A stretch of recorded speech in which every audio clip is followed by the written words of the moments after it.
Oras. Milagro ang hiling ng mga kaanak at kaibigan ni Carlo Maquinto para sa kanyang paggaling.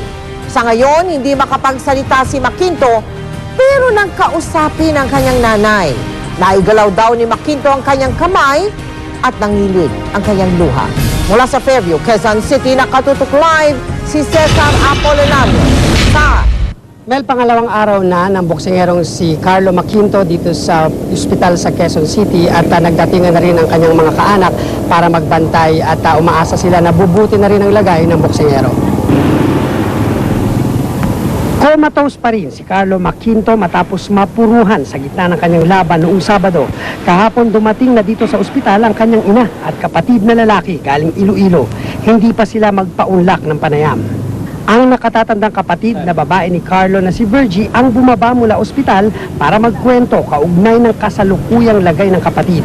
Pero hindi nito mapigil ang luha habang ikinikwentong 2 taon na silang hindi nagkikita ng kapatid. Tinext ko siya mga Wednesday na sabi ko saan ka na, sabi na dito na ako sa Maynila. Yung Sabado, laban niya 5:30. Tinext ko siya, sabi ko good luck sa laban mo. Sabi niya, salamat, G. Sabi niya, ganun. Kasi yun na, wala na. Malubha man daw ang lagay ng kapatid, naniniwala silang makakayanan nito ang pagsubok. Nakaramdam daw sila ng pag-asa nang dumating ang ina at kapatid na lalaki ni Carlo.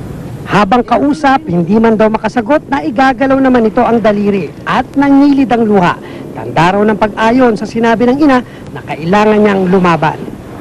Ano yung itsura niya? Anong pinakausap niyo? Nadatnan ko siya hanggang sa kinausap ko, ganun pa rin. Pero ano yung napansin mo sa mata niya? Humuha. Lumuha talaga. Sa loob daw kasi ng 21 taon, nakita nila ang pagiging matatag nito. Nahilig na raw talaga si Carlo sa pagbuboxing kahit noong nasa elementarya pa. Umaasa pa rin kahit sinasabi ng mga doktor na hindi maganda yung kalagayan niya. Pero umaasa pa rin kami na magigising pa siya. Hindi kami nawawala ng pag-asa na mabuhay siya. Hindi rin munang humarap sa kamera ang manager ni Carlo na si Anson Chuco habang nakatutok daw sila sa lagay ni Carlo. Umaasa rin sila na may milagrong mangyayari kay Carlo. Kailangan lang daw ang patuloy na pagdarasal. Mel, sa ngayon ay hindi pa naglabas ng medical bulletin o hindi pa pinakita sa media ng ospital itong medical bulletin kaugnay ng lagay ni Carlo Maquinto sa ngayon. Pero kanina sa pag-uusap nung kapatid na babae ni Carlo at nung manager ni Carlo ay napag-usapan nila na dapat daw ay ililipat ng ospital si Carlo. Pero hindi sinabi ng doktor na hindi daw pwede dahil delikado yon dahil mauga at pwedeng may mangyari pa sa head injury niya. Mel? Maraming salamat sa iyo, Cesar Apolinario. Mahigit 8 kilo ng shabu ang nasabak ng mga otoridad mula sa isang modelo sa lungsod ng Quezon. Kanina inaresto ang suspect nang tanggapin ang naturang delivery sa kanyang bahay. Pero gina-suspect, sinet up daw siya. Nakatutok si Emil Sumangil. Isinagawa ang operasyon sa loob ng Enclave Executive Townhome sa kabaan ng Green Meadows Avenue, Quezon City. Makaraan ng halos 1 linggong pagpaplano at surveillance operation. Ikinasana kaninang umaga ng PIDEA Region 3 at Bureau of Customs ang kanilang controlled delivery operation. Mahigit sa 8 kilo ng shabu ang na-recover sa bahay ng 26 anyos na sinasabing commercial model na si Marvin Simon Buluran Sia. Ayon sa PIDEA, lumapag sa Port of Manila ang kontrabando kagabi.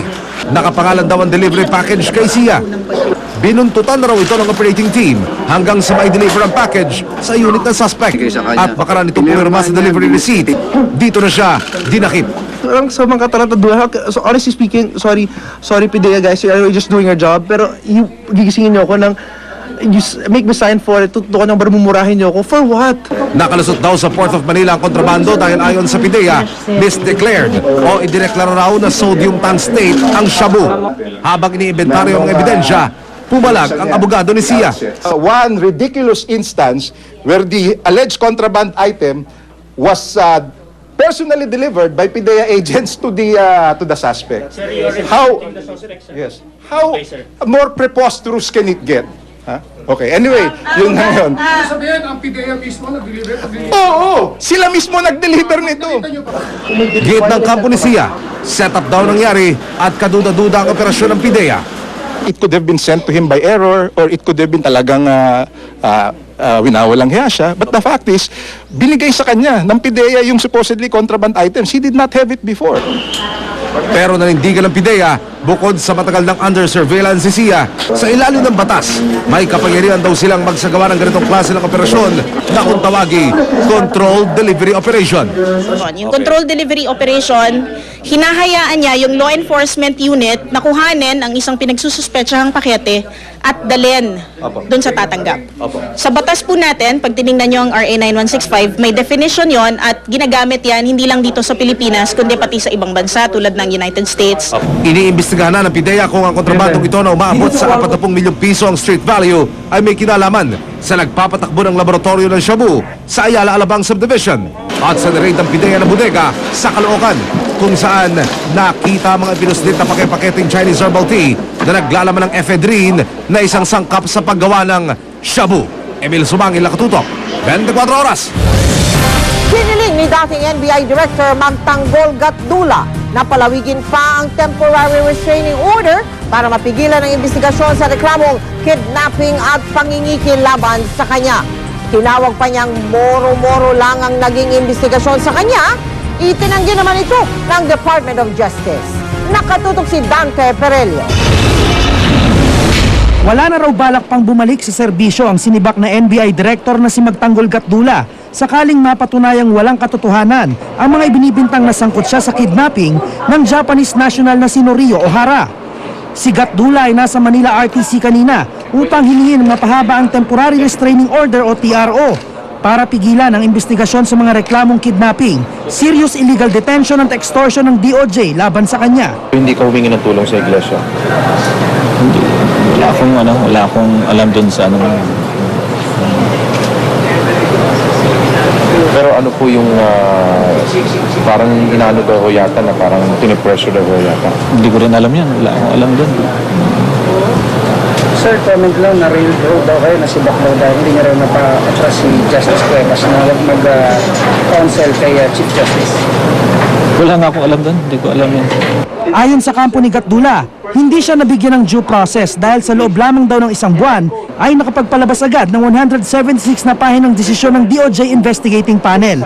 Tinawag pa nga nila itong moro-moro. Kung papayagan natin magpatuloy ito, lahat ng ating constitutional rights delikado na. If they can do this to a Director Gatdula, they can do this to a Juan de la Cruz. So pwede nilang i-railroad ang kaso kung para ma-achieve nila yung gusto nila, wag naman.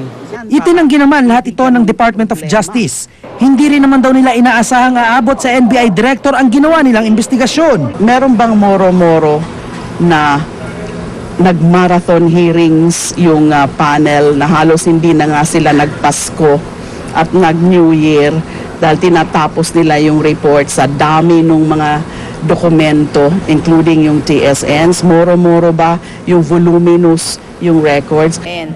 Hindi naman naniniwala si Citizen Against Crime and Corruption President Teresita Angsi sa ibinibintang kay Gatdula. No way did he break any law. I request siguro Secretary De Lima to try to find out really who is behind this campaign to discredit him. Marami siyang reformang ginagawa kasi sa NBI. So marami siyang nasasagasaan. Hindi naman agad naglabas ng desisyon ng korte sa hiling ni Gatdula. Kailangan pa raw hintayin ang sagot ng gobyerno. Samantala, nag-report na sa trabaho ang bagong upong OIC ng NBI na si Attorney Nonatus Rojas. Ire-review daw niya ang track records, performance at tungkulin ng pamunuan ng ahensya. Mula noon, okay naman ang NBI. It's just this one small mark na nagkaroon ng a perception ang public na there's something wrong with how the systems work in the NBI. At sa tingin ko, this can be restored and this is an isolated case that is being handled already. Dante Perelio, Nakatutok, 24 Oras.